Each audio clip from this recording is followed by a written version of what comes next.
A season's greetings to all that listens to this timeless tale written by the Grimm brothers, narrated by a good friend of mine, J. Wolfe. Here is The Elves and the Shoemaker.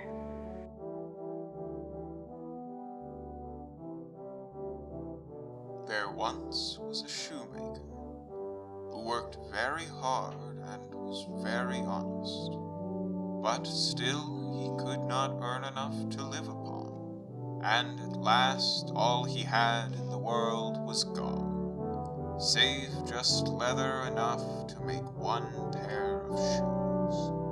Then he cut his leather out, all ready to make up the next day, meaning to rise early in the morning to his work. His conscience was clear and his heart light amidst all his troubles. So he went peaceably to bed, left all his cares to heaven, and soon fell asleep. In the morning, after he had said his prayers, he sat himself down to his work, when, to his great wonder, there stood the shoes already made upon the table. The good man knew not what to say nor think at such an odd thing happening. He looked at the workmanship. There was not one false stitch in the whole job. All was so neat and true that it was quite a masterpiece. The same day a customer came in, and the shoes suited him so well that he willingly paid a price higher than usual for them, and the poor shoemaker, with the money, bought leather enough to make 2 pairs more. In the evening he cut out the work and went to bed early, that he might get up and begin betimes next day. But he was saved all the trouble, for when he got up in the morning, the work was done, ready to his hand. Soon in came buyers, who paid him handsomely for his goods, so that he bought leather enough for 4 pairs more.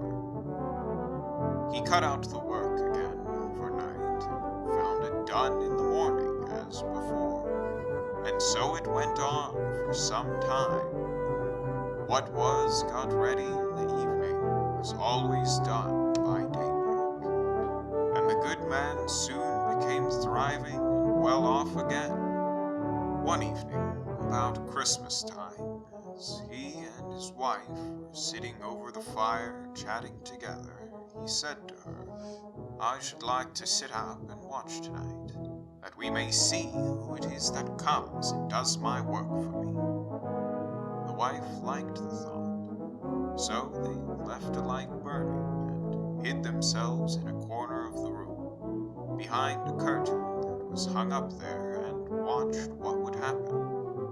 As soon as it was midnight, there came in 2 little naked dwarfs, and they sat themselves upon the shoemaker's bench, took up all the work that was cut out, and began to ply with their little fingers, stitching and wrapping and tapping away at such a rate that the shoemaker was all wonder, and could not take his eyes off them. And on they went, till the job was quite done, and the shoes stood ready for their use upon the table. This was long before daybreak, and then they bustled away as quick as lightning. The next day, the wife said to the shoemaker, "These little wights have made us rich, and we ought to be thankful to them, and do them a good turn if we can. I am quite sorry to see them run about as they do, and indeed it is not very decent, for they have nothing upon their backs to keep off the cold.